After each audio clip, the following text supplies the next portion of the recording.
The air crackled with danger, like a storm about to break, as Cole slipped through the back door of the Warrens' sprawling Seattle home, heart pounding so loud he swore it echoed off the cedar walls.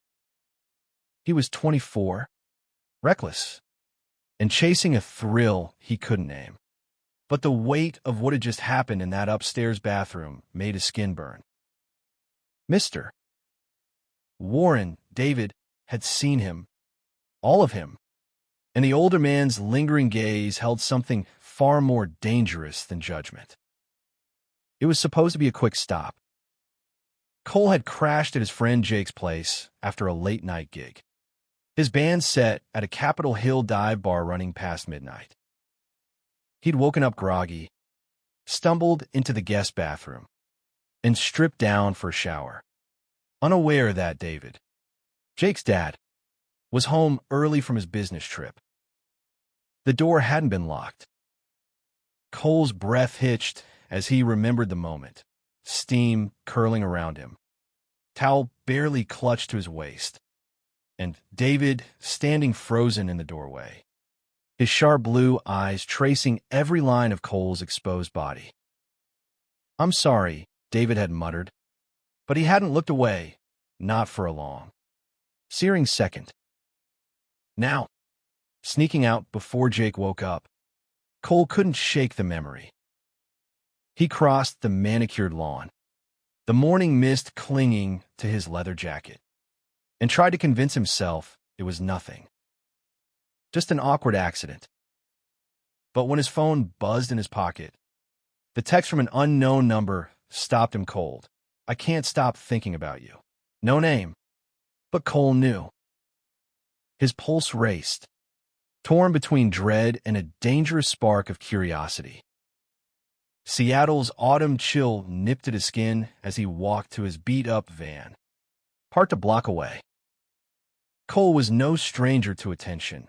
His sharp jawline, green eyes, and tousled dark hair made sure of that. But this was different. David Warren wasn't some random guy at a bar. He was 45, a successful architect, married, and straight. Or so Cole had thought. The man's life was a polished facade, a big house in Queen, and a wife who ran a charity. And Jake, Cole's best friend since freshman year at UW. The idea that David, with his tailored suits and quiet intensity, was texting him something so raw felt like stepping onto a tightrope. Cole slid into the driver's seat, staring at the text. His fingers hovered over the keyboard, itching to reply. But what could he say? "You're married. You're Jake's dad. This is insane." Instead, he tossed the phone onto the passenger seat and cranked the engine, the van sputtering to life. He needed to clear his head, but the city's gray streets blurred as his mind replayed David's stare, hungry, conflicted, undeniable. By the time he reached his tiny Belltown apartment, Cole was a mess of nerves. He dropped onto his couch, still in his jacket, and tried to focus on the gig he had tonight. His band, Neon Static, was playing a bigger venue, a chance to catch the eye of a local promoter. But his phone buzzed again, and against his better judgment, he looked. Another text from David. "Can we talk? Just once. Please." Cole's stomach twisted. This wasn't just a fleeting thought. This was a man unraveling. He typed back before he could stop himself, where the reply came instantly. The pier. 3 p.m. Cole's breath caught. Pike Place Market's pier was public, neutral ground, but meeting David there felt like crossing a line he couldn't uncross. He deleted the thread, as if that could erase the pull he felt, but the clock was already ticking. At 2:45, Cole stood at the edge of the pier, the salty breeze tugging at his hair. Seattle's waterfront hummed with tourists, street musicians, and a distant cry of gulls. He'd swap his jacket for a black hoodie, hoping to blend in, but his nerves screamed louder than the busker's guitar. When David appeared, Cole's heart stuttered. The man looked out of place among the crowd, too polished, too deliberate, his charcoal coat catching the wind, his face a mix of resolve and something softer, almost vulnerable. "Cole," David said, his voice low, like he was afraid the wind would carry it away. "I shouldn't be here. Then why are you?" Cole's tone was sharper than he meant, but he couldn't help it. David's presence felt like a magnet, pulling him towards something he didn't understand. David ran a hand through his salt and pepper hair, his eyes searching Cole's face. "I've spent my whole life doing what I'm supposed to. The job, the family, the expectations. But when I saw you," he stopped, his jaw tight. "It woke something up. Something I've buried for years." Cole's breath hitched. He wanted to laugh it off, to tell David to go home to his wife. But the man's raw honesty pinned him in place. "You're married," Cole said, the words heavy. "And I'm not some experiment." "I know," David whispered. "But I can't pretend this isn't real." The pier seemed to tilt beneath Cole's feet.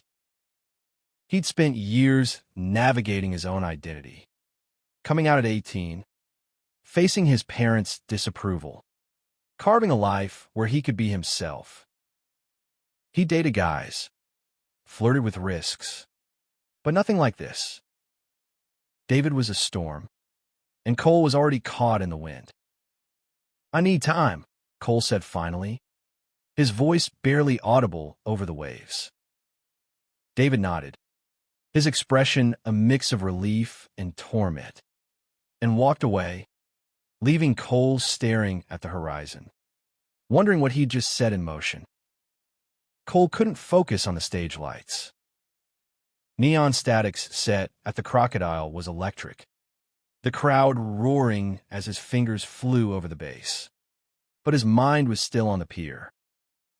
David's words, "I can't pretend this isn't real," looped in his head, drowning out the drums. Backstage, as the band packed up, Jake clapped him on the shoulder. "You were off tonight. Man. Everything okay?" Jake's easy grin was so like his dad's. It sent a jolt through Cole. He mumbled something about being tired and slipped out to the alley, craving air. The Seattle night was damp, the city's neon glow reflecting off wet pavement. He lit a cigarette, a habit he'd mostly kicked, and let the smoke curl around his thoughts. He hadn't told Jake about the texts or the meeting. How could he? Jake was his anchor, the guy who'd been there when Cole's parents cut him off, who'd crashed on his couch during finals week. But David was Jake's dad, and that fact sat like a stone in Cole's chest. He flicked the cigarette away, cursing himself for even considering meeting David again. His phone buzzed. Another text. "I'm sorry if I scared you. I just need to see you again." Cole's thumb hovered over the screen. Torn. He typed "this can't happen," but didn't hit send. Instead, he shoved the phone in his pocket and headed to a bar down the street, hoping whiskey could burn away the confusion. The bar was packed, a mix of hipsters and locals, the air thick with laughter and cheap beer. Cole slid onto a stool, ordering a double, when a voice cut through the noise. "You look like you're running from something." Ethan, the bartender, leaned across the counter, his warm brown eyes catching the dim light. Cole had seen him here before, tall, with sharp cheekbones and a smile that could stop traffic. Tonight, Ethan's gray sweater hugged his frame, and Cole felt a different kind of spark. "Just a rough day," Cole said, forcing a grin. Ethan raised an eyebrow, pouring him another shot without asking. They talked easy, light, About music. Seattle's rain. The tattoo peeking out from Ethan's sleeve. For the first time all day, Cole felt grounded, like he could breathe. When Ethan's shift ended, he joined Cole at a corner table, their knees brushing under the wood. "You're not like most guys who come in here," Ethan said, his voice soft but direct. "You've got this fire. Like you're holding something back." Cole laughed, but sounded hollow. "You don't know the half of it." He wanted to spill everything. David, the texts, the pier, but the words stuck. Instead, he leaned closer, letting Ethan's warmth pull him in. By the time they left the bar, the night air felt alive. And when Ethan's hand grazed his, Cole didn't pull away. They ended up at Ethan's place, a cozy loft in Fremont, walls lined with vinyl records and fairy lights.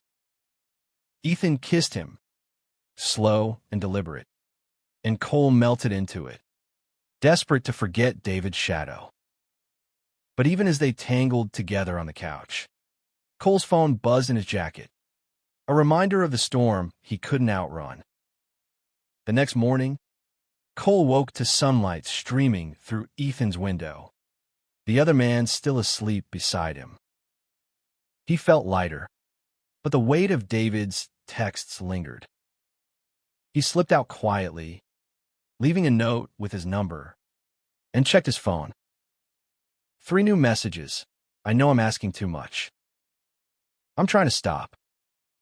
Please, just one more conversation." Cole's jaw tightened. He wanted to ignore it, to lose himself in Ethan's smile. But something about David's desperation tugged at him. He texted back, "Coffee shop on 5th. Tomorrow, 10 a.m. Then he turned off his phone, hoping distance would clear his head. The coffee shop was in neutral space, all exposed brick and indie music. But when David walked in, Cole's resolve wavered. The man looked worn, his usual polish frayed at the edges. "I'm not here to push you," David said, sitting across from him. I've never felt this before." "Not with anyone." Cole's throat tightened. "You have a family, David. A life. What do you think this is?" "I don't know," David admitted, his voice raw. "But I know I've been lying to myself for years. And you're the first thing that feels true." Cole wanted to argue, to walk away. But David's vulnerability cracked something open in him. He'd spent so long fighting to be seen, to be enough. The idea that he could be someone's truth, even someone as impossible as David, was intoxicating. But it was also a wildfire, and Cole wasn't sure he could survive the burn. Cole's fingers trembled as he left the coffee shop, David's words echoing like a pulse. "You're the first thing that feels true." He walked aimlessly through Seattle streets, the drizzle soaking his hoodie, tried to untangle the knot in his chest. Ethan's kiss had been a lifeline, but David's confession was a tidal wave, threatening to pull him under. He avoided Jake's texts all day, guilt gnawing at him. Jake had invited him to a game night at the Warrens' house, a tradition since college. But the thought of facing David in that perfect family home made Cole's skin crawl. Instead, he called Ethan, needing an anchor. "You free tonight?" he asked, voice tight. Ethan's loft was warm, a refuge from the storm in Cole's head. They cooked pasta, laughed over spilled sauce, and ended up on the couch, Ethan's head resting on Cole's shoulder. "You're distracted," Ethan said, tracing a finger along Cole's jaw. "Want to talk about it?" Cole wanted to. God, he wanted to. "But how do you explain that your best friend's dad married? Older, straight until now, was unraveling your world. Instead, he kissed Ethan, hard and desperate, hoping to drown out David's voice. It worked. For a while. Ethan was steady, real, everything Cole needed. But when he left the loft at midnight, his phone lit up with another text from David. I told my wife I need space. I don't know what I'm doing. Cole. The words hit like a punch.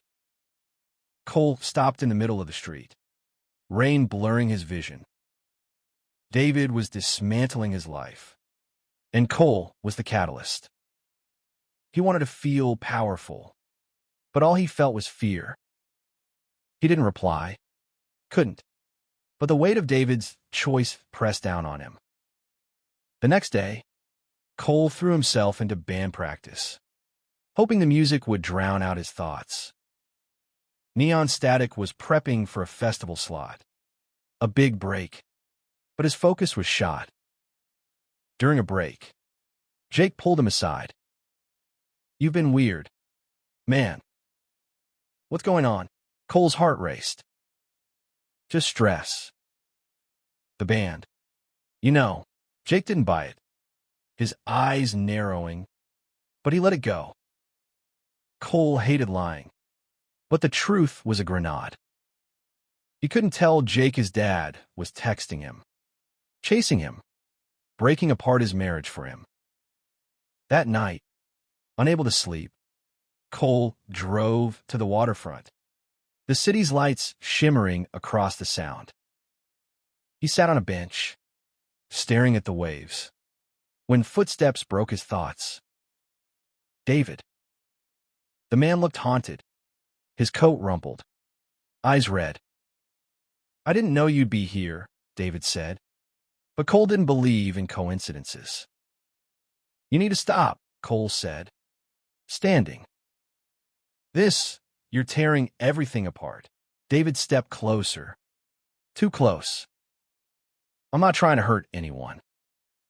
I see you. Cole. I see who I could have been if I'd been honest with myself. Cole's chest ached. He saw it too, the pain in David's eyes, the years of hiding, the life he built on lies. But Cole wasn't a savior. I'm not your answer, he said, voice breaking. I'm just me. David reached out, his hand brushing Cole's arm. And for a moment, Cole didn't pull away. The touch was electric, dangerous. But then he stepped back, shaking his head. Go home, David. Figure out your life. He walked away, heart pounding, and didn't look back.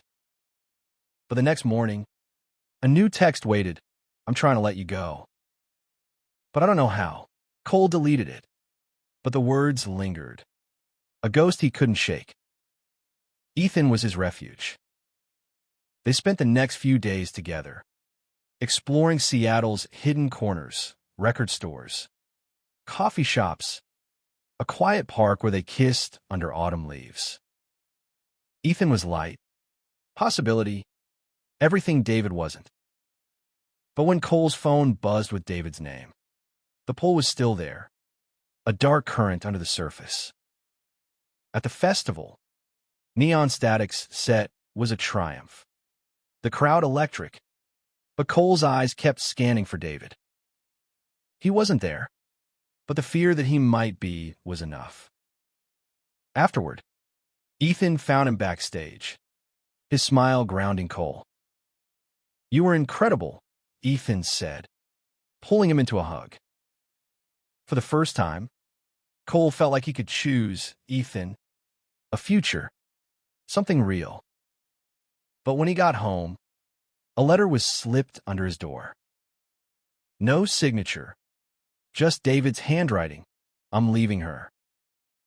Not for you, for me. But you're why I'm finally free. Cole's hands shook as he read it, the weight of David's choice crashing over him. He wasn't sure if it was love or destruction, but he knew nothing would ever be the same. Cole clutched the letter, David's words searing into him like a brand. I'm leaving her. Not for you, for me. The apartment felt too small. The walls closing in as he paced, trying to process what it meant. He wanted to call Ethan, to lose himself in that warmth. But David's confession was a shadow he couldn't outrun. He hadn't seen Jake in days, dodging game nights and texts. But he couldn't avoid him forever. When Jake showed up at his apartment unannounced, Cole's stomach dropped. "You've been ghosting me," Jake said, leaning against the doorframe, his usual grin absent. "What's the deal?" Cole's mouth went dry. He could lie, keep dodging. But Jake's eyes, David's eyes, cut through him. "It's complicated," he managed, gesturing for Jake to come in. The truth was a cliff, and Cole was teetering on the edge. They sat on the couch, the silence heavy. Finally, Jake spoke, voice low. "My dad's been weird too. He's staying at a hotel. Says he's figuring stuff out." Cole's heart stopped. Jake didn't know about the texts, the pier, the letter, but he was close. Too close. "You know anything about that?" Jake asked, eyes narrowing. Cole shook his head, hating himself. "No. I mean, I don't know what's going on with him. It wasn't a lie. Not really, but it felt like one." Jake studied him, then sighed, letting it go. But the suspicion lingered. A crack in their friendship Cole wasn't sure he could mend. After Jake left, Cole called Ethan, needing to feel something other than guilt. They met at a diner, the kind with sticky tables and endless coffee refills. Ethan's presence was a balm, his laugh pulling Cole back from the edge. "You're carrying something heavy," Ethan said, reaching for his hand. "You don't have to tell me, but I'm here." Cole wanted to confess, to spill the mess of David's obsession, his own confusion, but he couldn't. Instead, he squeezed Ethan's hand, grounding himself in the moment. They walked through Pioneer Square after, the city alive with holiday lights. And when Ethan kissed him under a street lamp, Cole felt a flicker of hope. Maybe he could build something real, something separate from the chaos David brought. But David wasn't done. The next day, Cole found him waiting outside the rehearsal studio, his face drawn, eyes desperate. "I didn't want to ambush you," David said, hands shoved in his pockets. "But I'm losing my mind. Cole, I'm leaving her. For real. I told her I'm not who she thinks I am." Cole's breath caught. "You told her you're..." "Not yet," David cut in, voice trembling. "But I will. I've spent my whole life hiding. Cole, I'm done." The weight of it hit Cole like a wave. David wasn't just chasing a fantasy. He was rewriting his life. And Cole was the spark. It was too much, too big, too dangerous. "You can't put this on me," Cole said, stepping back. "I didn't ask for this." "I know," David said, his voice breaking. "But you're the only thing that makes sense right now." Cole turned away, his chest tight, and walked back into the studio. He didn't trust himself to stay. That night, he played the gig of his life, pouring every ounce of confusion into the music, the crowd roaring as neon static hit every note. Ethan was there, in the front row, his smile a beacon. But when Cole checked his phone after, a voicemail from David waited. "I'm coming out to Jake tomorrow. I need you to know." The next morning, Cole woke to a text from Jake. "We need to talk." Now, panic surged through him. He met Jake at a park, the same one where he'd kissed Ethan days before. Jake's face was pale, his eyes red. My dad told me he's gay, Jake said, voice flat. He's moving out. And he mentioned you. Cole's world tilted. What did he say? He asked, barely breathing. He said you inspired him. What the hell? Cole.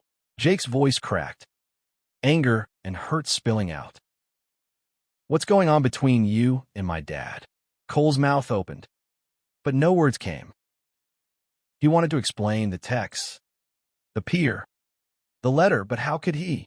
Jake was his family, the one person who'd always had his back, and now he was staring at Cole like a stranger.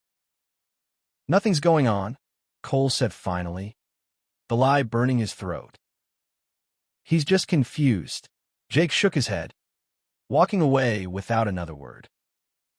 Cole stood there, the autumn leaves crunching under his boots, feeling like he'd just lost something he couldn't replace. Cole's world was fracturing, and he couldn't stop it.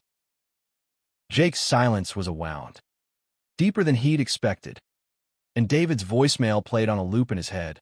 I'm coming out of Jake. Cole hadn't asked to be anyone's catalyst, but here he was, caught in the fallout of a man's reckoning.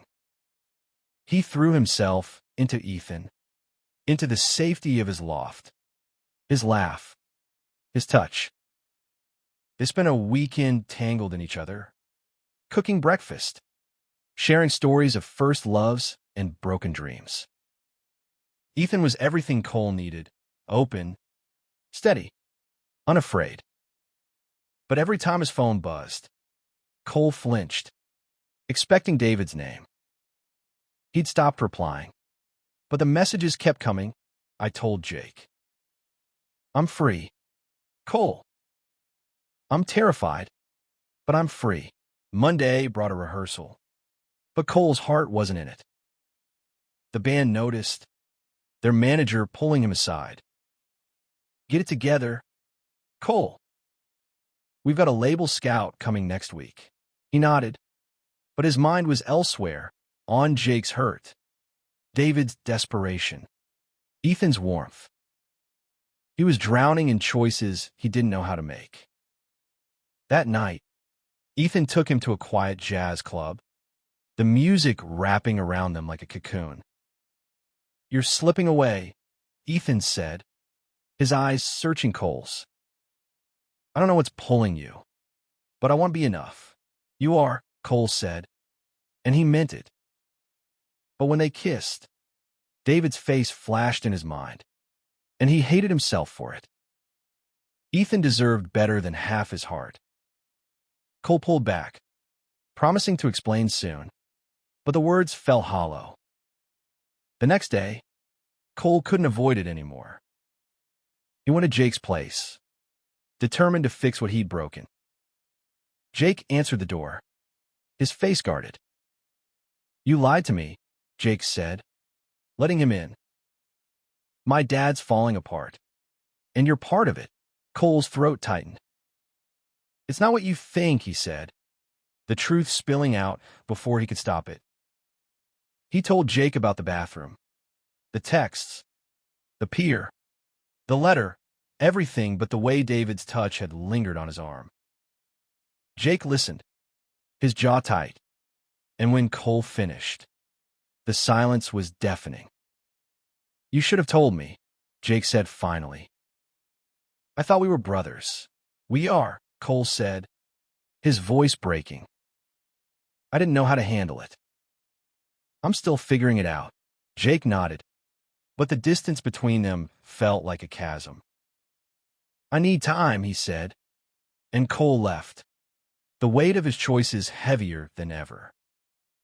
David was waiting outside Cole's apartment that evening, his face pale, eyes haunted. I told my wife everything, he said. I'm moving out. I'm done hiding. Cole's heart pounded. What do you want from me? David? I'm not your answer. I don't know, David admitted, stepping closer.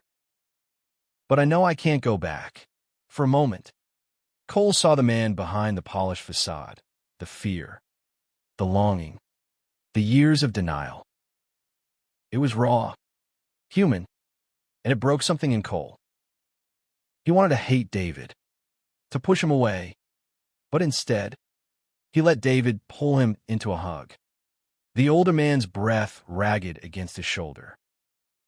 It wasn't romantic, not yet, but it was real, and that scared Cole more than anything.